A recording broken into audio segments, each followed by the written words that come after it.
We're not running a doggy dating service. We're running a StarCraft II qualifier for NASL Season 4, Andre. Yes, sir. Yes, sirree. We are 1-1 for both these players, Drewbie and Evil Genius Incontrol. Let's go ahead and introduce the players on Family. It is Drewbie in the top left-hand corner as, yet again, the Pink Terran. Sorry, I'm reading Drewbie's text. He's like, oh, you must be getting tired. I'm going to turtle for an hour. In the bottom right, from Team Evil Genius's raid call, we have Incontrol, Jeff Robinson, who you said he just got cheesed 2 times by that Kespa guy on light. Oh, it's a M18M, yeah. Right? Yeah. So Incontrol, of course, is the Protoss player in the bottom right from Team Evil Geniuses, a team that, honestly, I think they still have some pretty good players. They have some pretty good players that people don't give enough credit for, and that's the past game just showed why people need to not be so harsh on the players, I think. I mean, it's fun to kind of poke fun here and there, but at the same time, Incontrol's been playing pretty well. Yes, yeah. And I like what he's doing. He's changing it up, potentially changing it up. Are you going 14? No. Is he going? Huh? Are you talking about going Nexus first? Yeah, I want him to go Nexus first. On Ohana? On Ohana, man. Why do you think Nexus first would have been good? I think Nexus first is always good. In any scenario? Yeah, when you know your opponent is pretty much, you know, knowing that you have been going for... Okay, hold on. You've shown barracks every single time, but your opponent has shown Gateway Cybernetics Core every single time. That's like the standard way to do it. If I see Gateway Cybernetics Core as a Terran player, I'm going to immediately think any of the early game cheeses don't really work as much, right? If I see Hellions, or excuse me, if I see 14 Nexus right in the beginning, I might expect that in game number 3. Maybe not in game number 2, but game number 3 definitely. So yes, there is a little bit more of a variation in my opening build. But if I've shown... Oh my gosh, I'm getting so convoluted. I don't even know what I'm talking about anymore. So you're saying that based off previous builds... You showed standard builds. If you show standard builds and you go 14 Nexus, they won't be able to punish you. Yeah, it's safe. Because for Terran to actually go for a Hellion build in the beginning stage, it's so dumb. Like, you just don't do that. It's dumb because the Protoss player has shown so much standard play in the first 2 games. It's like you're flipping a terrible coin. It's the same way in any kind of sport, actually. When I remember Kobe Bryant did a series about his jab step. Now, a lot of people, if you don't know basketball, jab step is your first step that you move when you have a basketball. A lot of players usually always go one way. They're always better one way than the other. You're always stronger in one hand than the other.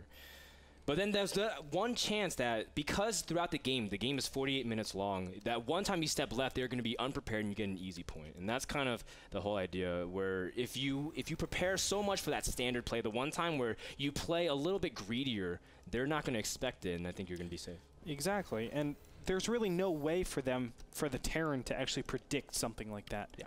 You know, and think about it. If I just throw that into random best of 3 series, yeah, that's true. But if I throw in like Hellions into random best of 3 series, well, what's going to happen is at that 3rd game, you're going to look like a silly fool when you see another standard play or something like that. Because the majority of the time, the Protoss is doing Gateway Cybernetics Core, and then all of a sudden you have a build order loss, and it's not worth it. So it's playing into that psychological game, as well as what is statistically more probable. Yeah, and what's good on certain maps. Because even, for example, we see that Drewbie is going for 3 racks, but I mean, at the same time, we've seen Terrans in this position go for a 3rd command center really quick. Players like Tasia love doing stuff like that. Yeah. Even though on this map, short distance, a little bit harder to hold 2 base aggression. In fact, with backdoor rock, sometimes you see Protoss go really aggressive on this map. But even then, because it's the 3rd game in the series, you're not necessarily sure what any player can do. And that's why, in the end, even though both players are playing pretty standard, you see, the quick robo before the 2 gates, so it's a little bit off. I like that. But it's a mix-up. It's not necessarily the same 3 gates that Incontrol is getting before he techs or goes add more gateways. Yeah, that's exactly right. And, this actually goes in line with the first 2 games. So Incontrol is kind of doing the thing that I was talking about. It's not the 14 Nexus, but what has Drewbie done for the last 2 games? Marine pressure in the early game stage. How many times has it worked? 0 out of the 2. 0%. So right off the bat, Drewbie was behind these first 2 games. So all of a sudden, Incontrol is saying, if he does this the 3rd game in a row, then he is silly.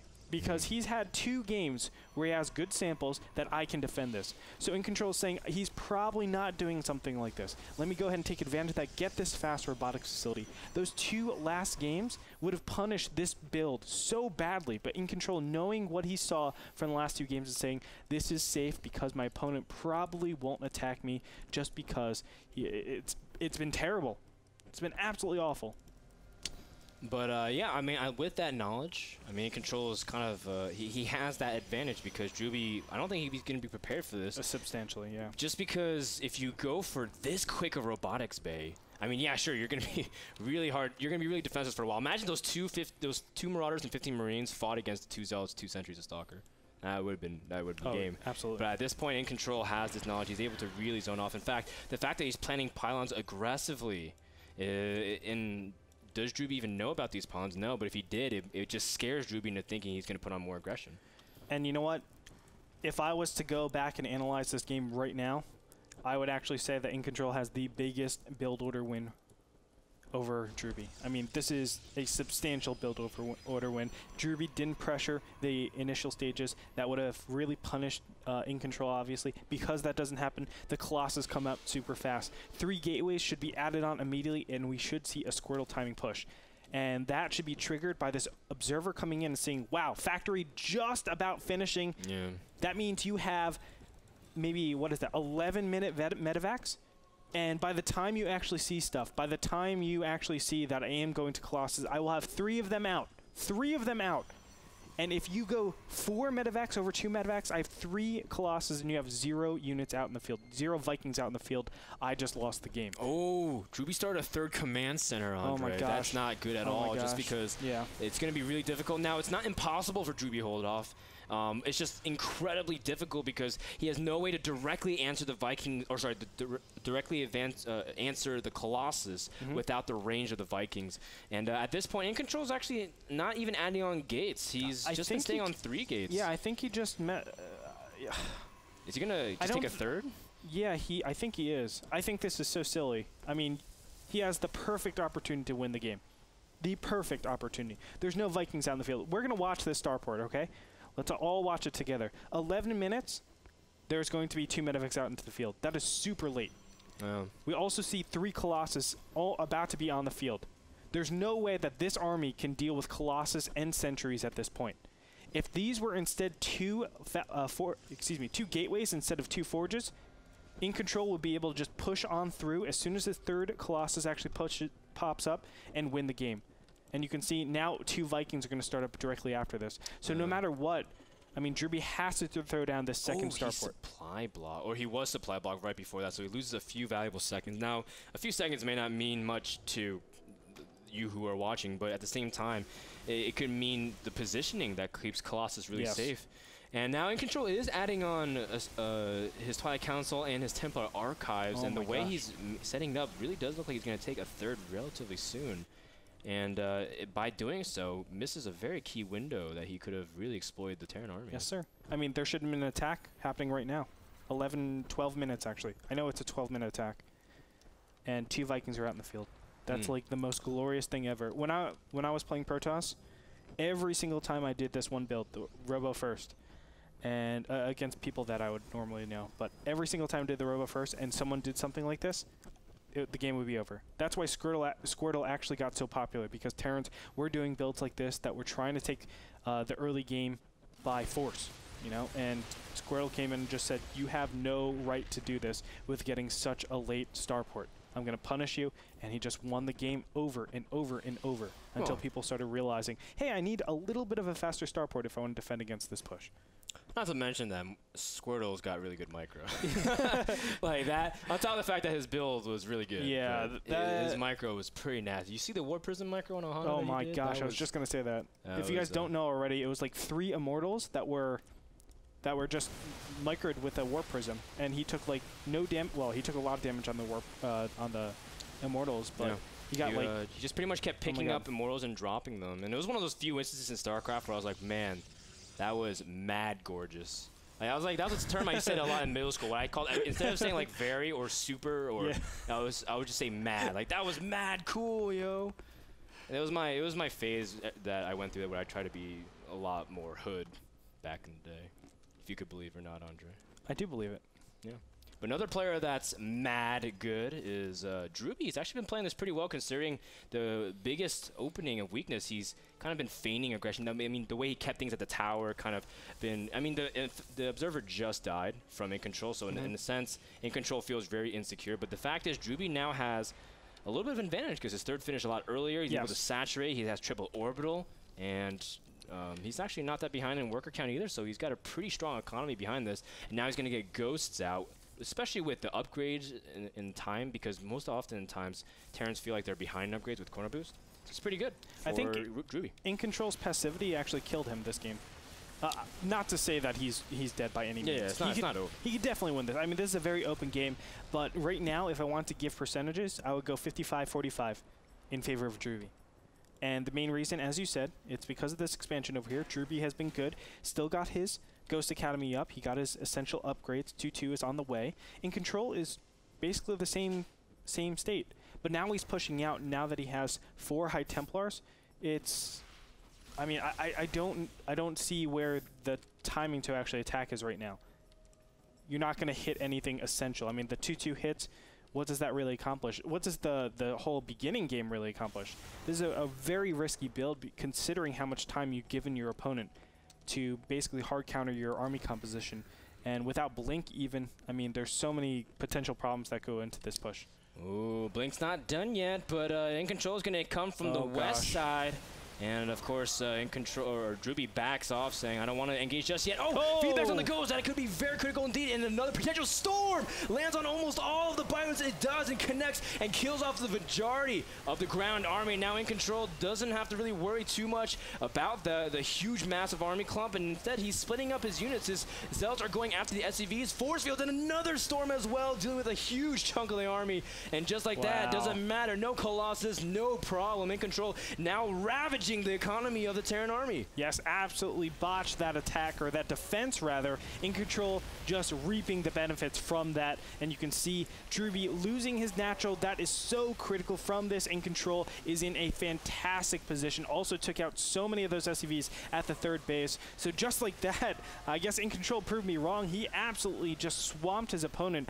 I'm telling you, the game could have changed so much if Drewbie just EMP'd rather than trying to snipe. So many players these days just favor the snipe because it kills it. Yes, it's super juicy, but the fact of the matter is sometimes when it's in that high pressure situation and you're trying to queue everything up, just throw down that EMP so you don't lose. Don't lose. Oh man, that was so rough for Drewbie, and now he is just... He's at equal supplies, but that's deceiving. Income temperature is 37 to 66. You can see that income difference is quite substantial, and now Drewbie taking back his natural expansion. Just so unfortunate for him. Yeah, it's rough. He does have a larger army. I mean, hypothetically, if he attacked, I don't know if Incontrol would be able to hold, but that was about a minute ago, and now Incontrol's had time to really collect himself, gather up, and warp in the necessary units of defense. And the big thing is that Drewbie didn't manage to keep anything valuable except for the Vikings, really, and a couple of medevacs. His ghost count is very low, and he hasn't really been able to start upgrades that quick. So, I mean, Incontrol's going to have +3 ready for the fight, Andre. And the fact is that Drewbie has to go for an attack, but I don't think he has enough. Incontrol's pushing in here. The Vikings are getting zoned off. A storm also holds up the bio. Another feedback. Incontrol's microing this extremely well. Another storm, and Drewbie can't hold any longer. Now below triple-digit supply, and the rest of his units are getting chopped up by a Zealot. The blink forward on the rest of the units, and another storm for good measure. Incontrol completely overwhelming the counterattack option. GG out of Drewbie.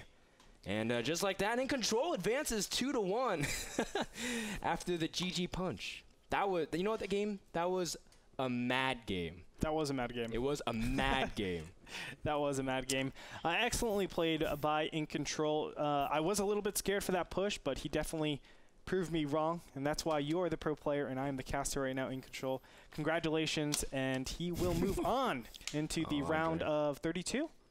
Yes, the round of 32. So that was our first series of the day, guys. That was a really long series, actually, considering the 45-minute game on Entombed Valley. But I'm really happy for Jeff. Now he moves to the round of 32, where we'll probably catch up with him sometime later if he continues to advance. Of course, other people in the round of 64 include people like his teammate Idra, Sleep, Coca, Harstem, Crank, Gosu User, Desro, Trimaster. All these guys are all still in the round of 64. If you want more information, of course, just stick around because we have more action from top 64. Who's our next match, Andre? It is Top versus Glon. Top, the former OGS finalist, and we also have Glon, who was also a finalist for the last open qualifier. Really looking forward to this. Awesome, guys. So a TVZ coming your way. If you want to change the pace, you got one.